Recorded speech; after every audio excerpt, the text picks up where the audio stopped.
شریف خانه محمد خان دا دونې غټه درخت دا دونې غټ دارونه دا دونې غټ ډډ دونې کښینې کښینې سیبان پټال دی نو صحیح دی کښینې سیبان صحیح دی ته نو بیا دغه غونې غټ غټ وایه که څنګه لکه د انسان سر صحیح دی نو ونو زه یم غټ ولی کښینې جوړنګان دونې جوړنګانې دونې غټې غټې هندونې پکښې کمرې تورې سپینې دونې هندوانه پکښې یوه هندوانه له پورته وتلي وي نو هغه خو په کار دا ولی چې هغه هندوانه دلته ولی دغه سیب هلته ولی مړه بس محمد خانه دا د خدای کارونه دي بس خدای په کارو خار مه لره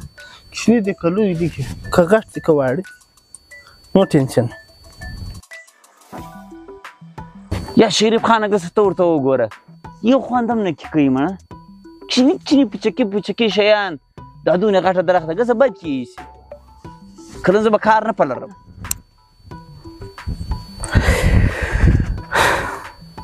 الو په خیر شه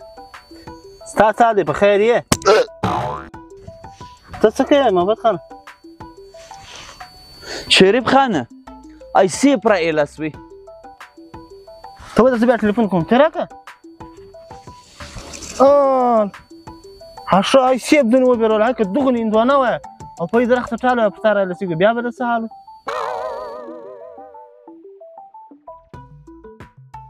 شریف خانه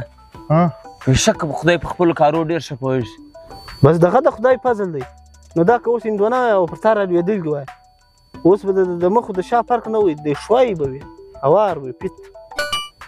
او نو دونې هندوانه چې پر ایله سوی بیا ما څه حالی شوله